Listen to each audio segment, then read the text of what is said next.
Welcome to this week's episode of the Business of Real Estate Podcast with Lynn, Hoffman, and Eric Johnson. Today's episode is all about to admin or not to admin. That is the question. It is very easy to get bogged down in the business and get caught up in a lot of things that do not make you money. And how do you get out of that? Well, one of the ways you can get out of that is by bringing on an admin. And there are a lot of different types of admins and a lot of different ways that you can utilize them. And we're going to be talking about all those things today on the Business of Real Estate Podcast.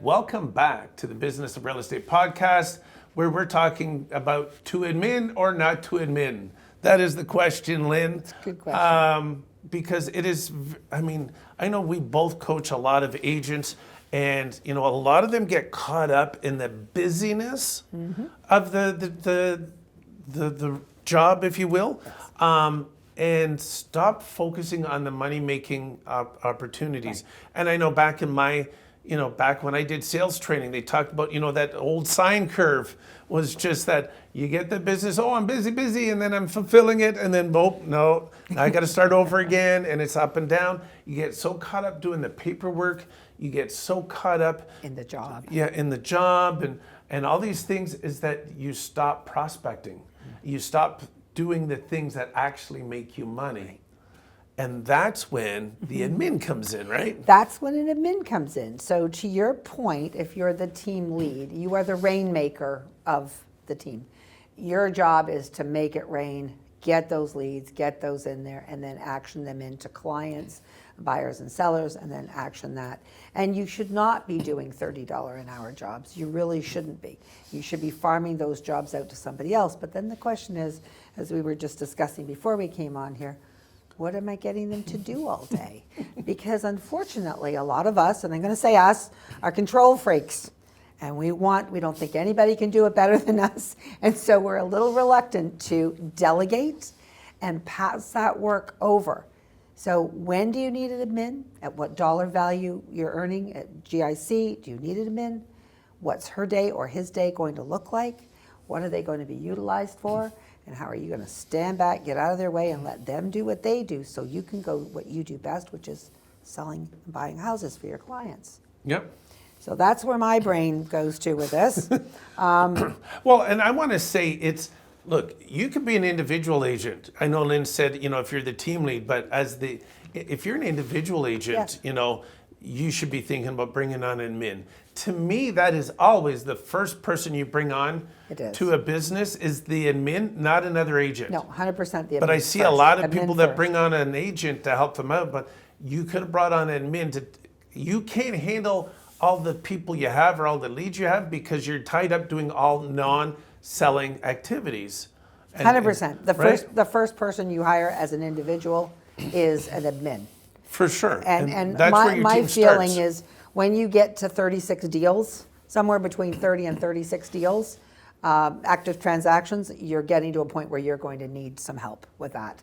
Our company happens to have a lot of extra things we can help with. We certainly help alleviate a lot of admin work, but I think somewhere between 30 and 36 deals a year, you're looking to have an admin help you with the things that, one, you don't do that well because that's not what you're supposed to be doing. You don't do it all the time. So you haven't had a chance to get really, really good at it, nor really should you, because your time is better spent with your skills to help people find and buy or sell a home. So totally agree with you on that. Yeah. But then what's the day look like for these people? Well, also, but I want to take a step. This is what you usually do to me. I get to do it to you. I got to take a step back. Okay. Because you talked about, those 36 transactions. Mm-hmm. I know some people who hired admin out of the gate because they knew their strengths. And so before we get into what their day looks like, you got to look at what your strengths are. I remember being at a conference earlier this year, and you know what? I am going to do a bit of a plug. Ben Oosterfeld was there. He has a coaching program. He was really good where he did this survey. He had everybody do, write down all the different tasks and the things that brought you joy, or what was it was more an energy audit. So when I look at these tasks, where does my energy go? Do I get hyped up? Am I ambivalent, or am I just like, oh my God, I hate that with a passion?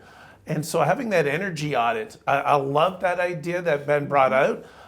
It's really a great way to see what tasks you really don't like to do. But even if you want to bring somebody in right off the bat, and we're not saying you have to bring them in full time. In fact, Ben recommends having part-time and having maybe 1 or 2 part-time. Some people believe in the full-time. I don't care. It's your business. But I like the idea of the part-time because I get to see what it's like, what that's, how that works for you, and before deciding maybe going in full-time. But Lynn's right. The first thing is I got to know what tasks I want them to do. So one of the ways I used to do, Lynn, is I borrowed from the E-Myth series of books where they talk about building out that, here's my org chart, what I want my business to look like. Right. Here are all the job descriptions for everybody within that. And then, as any small business owner, you do all of them at the beginning. Yes. And then as I bring somebody on, I go, okay, you're going to take this position, like, here are the things you're going to take. And so knowing what things they're taking off your plate. And again, that energy audit, that was a great way to determine what tasks you really don't enjoy, what brings your energy down. I need to get them into somebody else doing that. So to me, that's one of the keys. But you're right. What does that day look like? Yeah. What things are they taking off your plate, right? That's key, really. And I think too, along with this, it should be, like you said, part-time. So there's an opportunity to see how you work together, an opportunity to see how good the admin is at what they do. If you've ever had a great admin work for you in whatever business you're in, you will know how blessed you are to have them, because they will anticipate things before you've even thought about what it is you need to do. They will have filed the paperwork. They will have called the post guy, the sign person. They will have called marketing. They will have sent out your invitations, and they anticipate and they know everything you need to do. Now that's going to take some time to build up, and you start, like you say, part-time. That's a great way to start with that, and see how that works and how you get going together. But definitely, I like the energy audit, because there's some things that maybe as a salesperson you still like to do, which could be considered more of an admin job, but you really like it and you want to retain that piece of the touch points with your clients. But the other points that you don't want to do, like filling in the electronic data sheet paperwork, or doing the paperwork, putting the pictures online, broker loading, et cetera, you'd hate doing that and you procrastinate, then get somebody who enjoys doing that. And very, very rarely is it the same personality. I can remember when I first started selling, I have also a bit of a critical type of background, so I'm okay with paperwork and stuff. And the admin staff at the brokerage that I was at the time thought I was great, because I was actually an agent that could do paperwork. And that is not always common, because we think differently. And so I say to my admin staff, be thankful that they don't know how to do paperwork, because that keeps you employed. And so it's, again, knowing your strengths and playing to your strengths and letting somebody else do the part that they're best at. Instead of trying to make yourself be good at something you don't want to be good at. Yep. And so, you talked about the different personalities. For me, when I'm talking to an agent and it's about, okay, who do you want to bring on? So one of the services we provide as a brokerage is we will put out the ads, we'll do initial interviews, but I always say, as Lynn said, what things do you want them to do? But most importantly to me is, what are the 20 or 30 characteristics you're looking for in that person? And I know it's going to sound like a lot, but this has been around for a long time. I remember hearing this years ago from Brian Tracy. For those that are old enough, I know I'm dating myself a little bit here, but he used to talk about, it doesn't matter whether you're bringing somebody on into your personal life or somebody into your business life. It's understanding what are those characteristics, what are the non-negotiables, what are the things that you're willing to negotiate on. So it's knowing that, because, at a brokerage, we can train a lot on how to use the systems. We can't train attitude. We Nope. can't train friendliness. The enthusiasm they bring into the day. Do they come in like Debbie Downer, or are they totally up and energetic and happy and just bring energy to the whole team, right? So that, to me, that's one of the key things, is knowing exactly. You talk about what does their day look like, but what do they look like? What are their characteristics? Who's the ideal person? And Lynn and I were talking about this before, and I said, my concept is, I say it's, and I hate using the analogy, but it's just, to me, it's just so spot on. It's the difference between a one-night stand and finding somebody for marriage. Right. Is that a one-night stand, I don't ask a lot of questions. Not that I have one, but you don't ask a lot of questions. And so what happens is you see a lot of agents doing this. Hey, I know so-and-so, why don't you come join my team?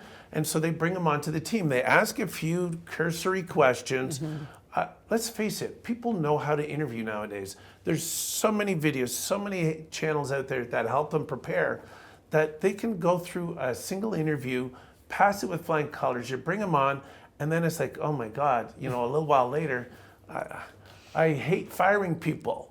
And I love it when an agent comes to me, I can't fire them, can you help me? Yeah, well, I had one of those this morning set to go. Yeah, it's hiring too fast without digging into. There's a few things. There's also the moral compass too. There's also how you look at things, just in general, whether you connect or not. So, I mean, I have a lot of my agents that use the DISC profile as well to get an idea. But, sometimes people can be smart and can get through that, well.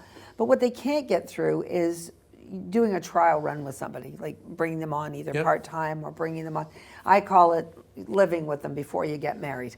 To me, it's the date. I call it dating. And I say dating before you get married. Live together for a while and then get married, right? To see how it's all going to work, because it's just those little things, from squeezing the toothpaste at the top or at the bottom.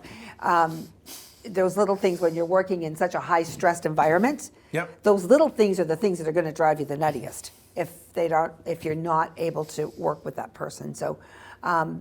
Figure out what that is, figure out what that looks like, and then agents will say, well, I don't think I have enough for them to do. And typically what happens is, after they start slowly delegating the things over to them, they go, how did I ever live without this person? Yeah. How did I ever function without them?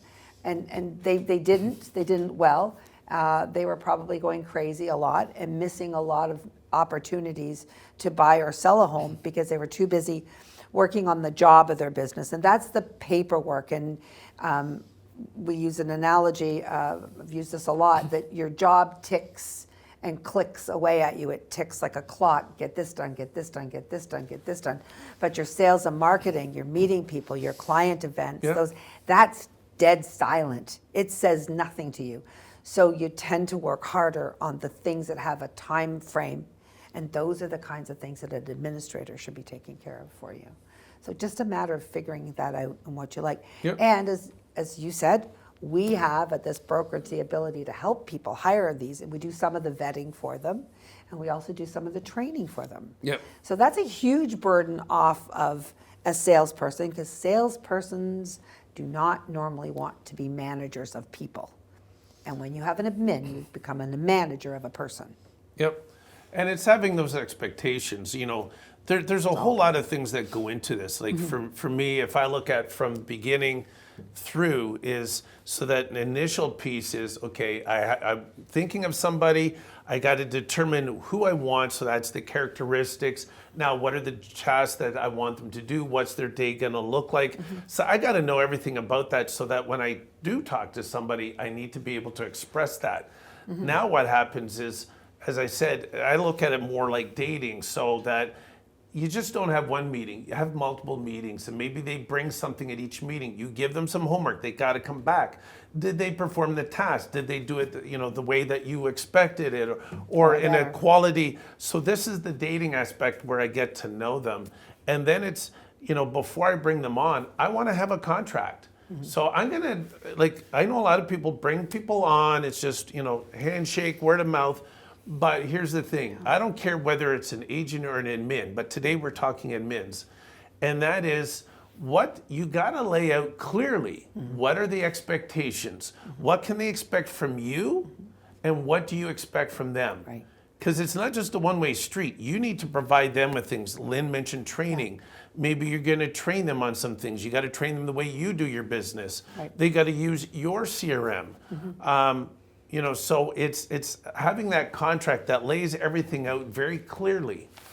That's the right. other, that's and the then big problem. also in that contract is what happens upon termination. Should things not work out, right? So what does that look like? We got to be crystal clear, because when you don't have that in writing, it becomes a case of he said versus she said, and who knows, So making it clear, to me, it's all about, and maybe It it's has to be. No. having worked for a lawyer, having been married to a lawyer before, it's all about the contracts, baby. It's like making a prenup in a way. It's like preparing for the worst case scenario, which is dissolving the relationship. So you're absolutely right. It should be crystal clear, and it never is. I read lots of contracts, and it's not. And the thing that upsets me the most about that is a realtor is taking on an admin. That's a real person with a real life, with a real family, with real obligations. Don't bring somebody on and then just think you can throw them away and dispose of them.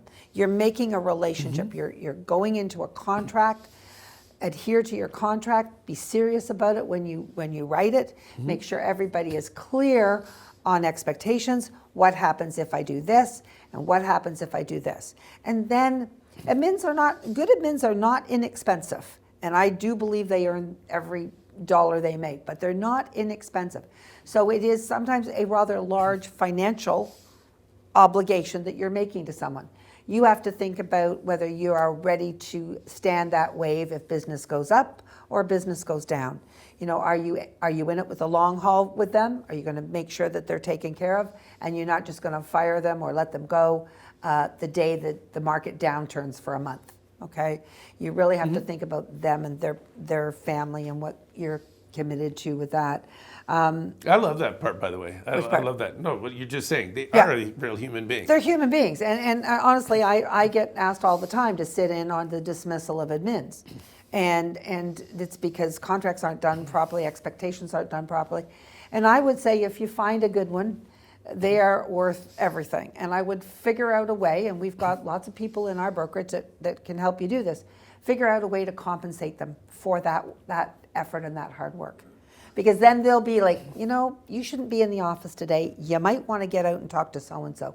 They can become a very significant part of what you do and your success if utilized and cared for properly. Well, especially, Right. there's those agents that do bonus their support staff based on performance. Right. And so that's one thing, is that if as Lynn said, you get somebody that's really good, and they're going, look, my bonus depends on you getting out there selling. Get your ass out of the office. Get out and sell. I mean, there's nothing wrong with having someone like that. Not.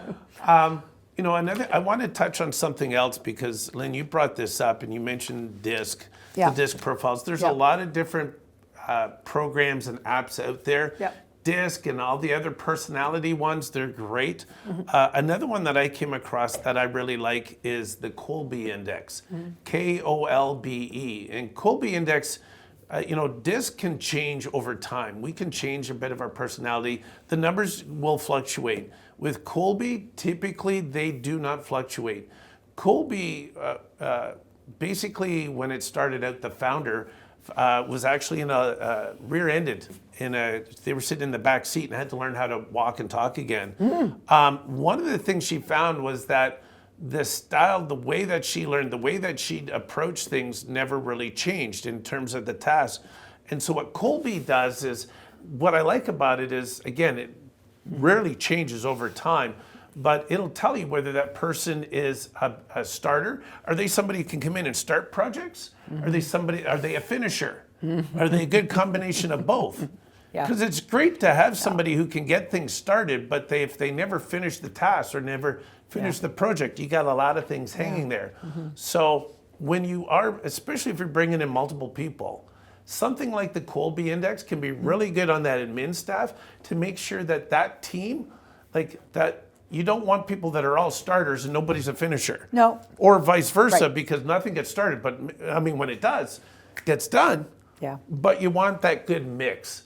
And so when you do look at like DISC or Kolbe or any of the others, it is really about finding a group that meshes well together. Yeah. Okay, because when they mesh well, then we have a complete secure system. Yeah. And that's key. Yeah, I'll put a plug in for Brian Buffini because I've been working his system since 2008. He has a company called Heritage Profile. And I had my Heritage Profile done in 2008. And for example, when I was talking to Conrad about coming on board with this company, I just handed him my profile. Sit here, read about me. This is it. And the one thing for myself, my DISC profile has not changed ever. Oh, wow. It's hardwired. And your hardwiring is how you behave when you're under stress. And this is one of the most stressful businesses that I can think of. So most of the time, and I haven't done Kolbe, so I don't know that, but what I do know is that humans under stress will result back to their hardwiring, whatever that is. And that's when you find out what a person's true basic instincts are and how they go. But I do recommend Buffini's Heritage Profile. It's very, very in-depth.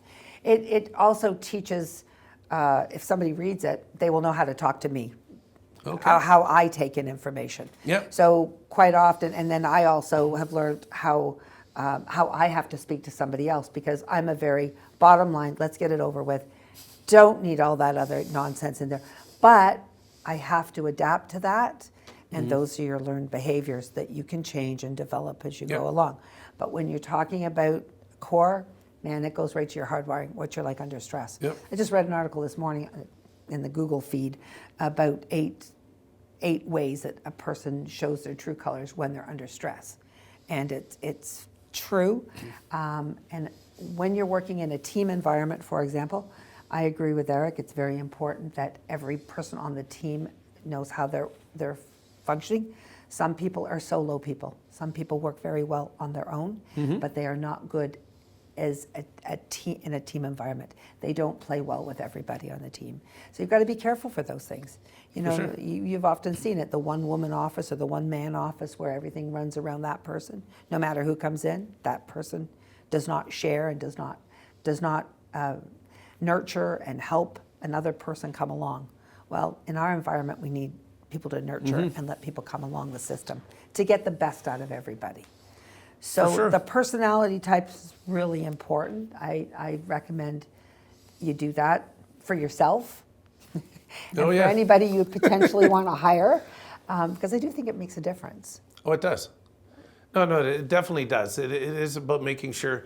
It has to be, I always say, and I learned this again, sales training was, it needs to be a win-win situation. It needs to be about fit. Yeah. So every time I would go in to meet with a client, it was about making sure that you have the ability to say, at the end, I'll ask you simply this: do you see there being a good fit between the two of us moving forward in this?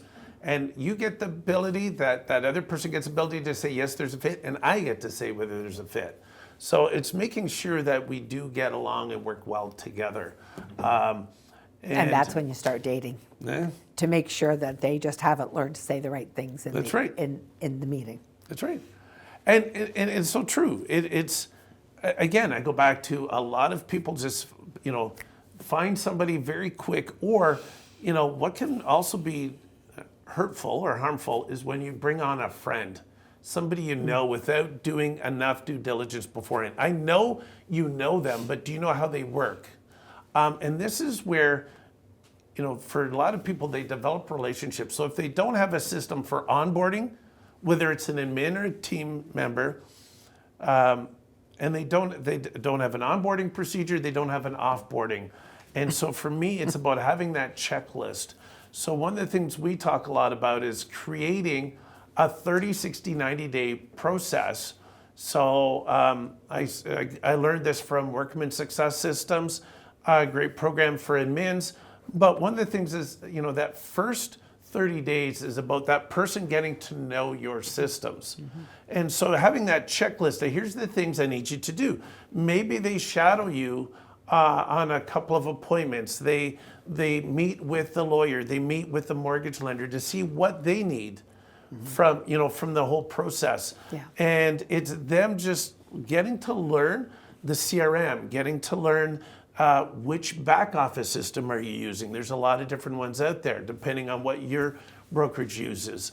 So you want them to get familiar. The next 30 days is all about, now we're starting to utilize them and we're starting to really get to implement all the things we've learned, and we're building upon that. The last 30 days is about mastering. Now what's interesting is that, Lynn, every 30 days that checklist gets smaller and smaller, but the idea is it's based around we think of the corporate world having probation period for new employees. Yeah. This is the probation period. And so I need to, even if you're having weekly meetings with them, you're having weekly team meetings, maybe you're meeting with admin one-on-one once a week, once every other week, but you need to meet with them at least once a month, those first few months. And we sit down and we look, what did they do? Did they do the things you laid out in your first 30 days? Then at the 60-day mark, did they, what about those next check marks? Did they fill them in? And so on. And when we lay out, we talked about the contract, when we lay out our expectations and they are clear. See, if we just have it up here in our mind and we expect them to be able to read our mind and know what we want, but if I lay out, this is what's required when you show up, here's what has to be done before you leave each day, you have that laid out. Now that is a much easier discussion, especially if you've grown attached, you've become friends, but they're not checking off the boxes.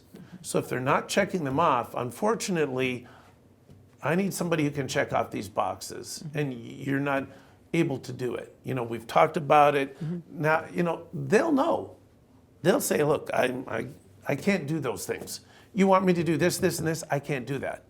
Okay, it's not anything to do with them as a person, but it's just everything to do with what they're willing to do for this position. If they're not willing to do the task, they'll know it. So it's not going to be as awkward as if I just made stuff up in my head and I haven't given them warning.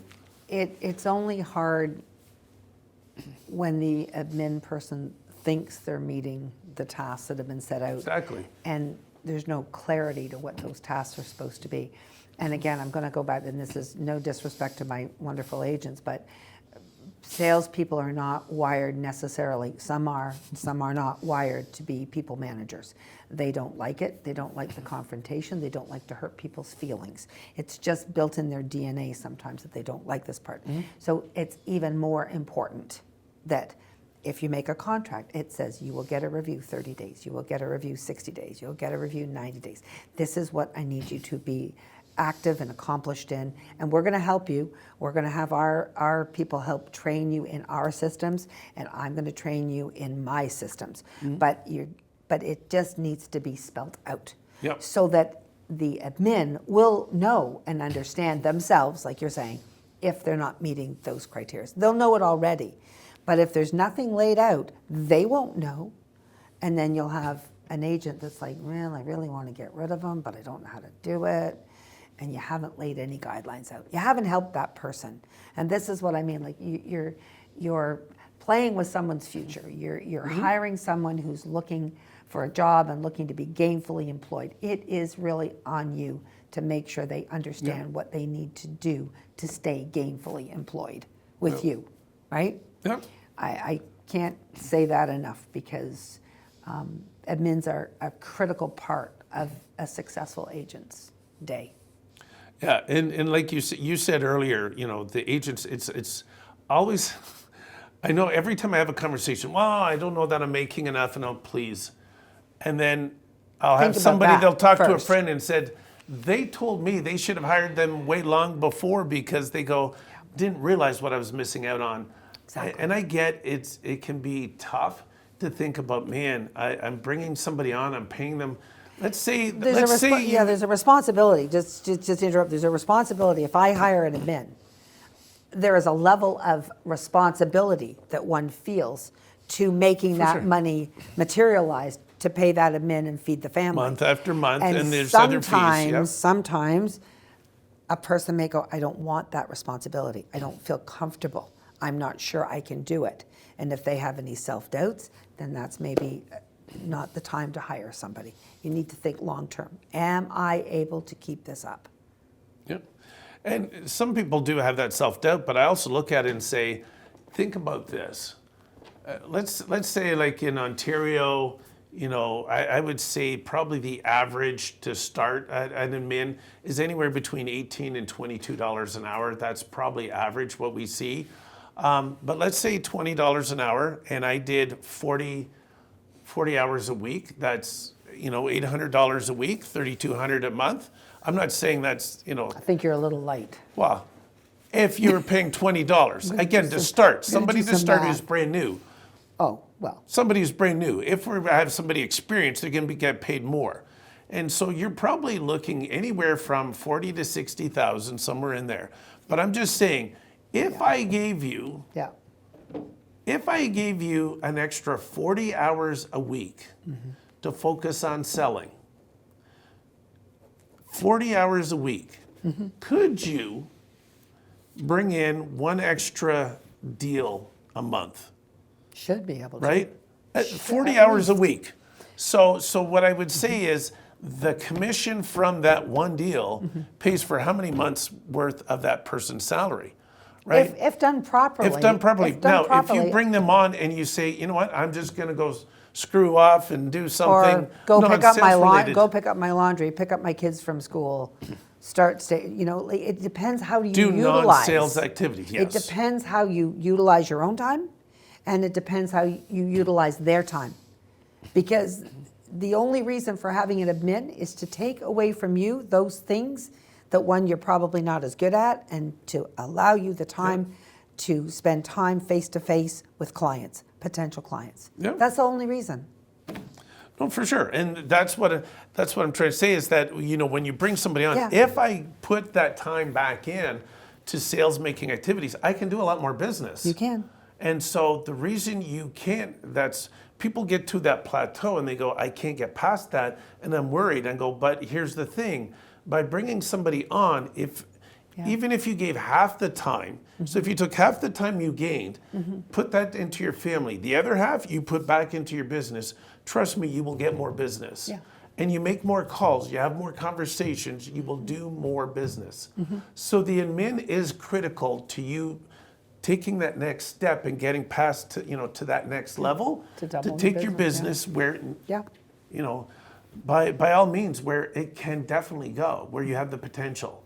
So to me, it's a no-brainer to bring on an admin. I totally agree.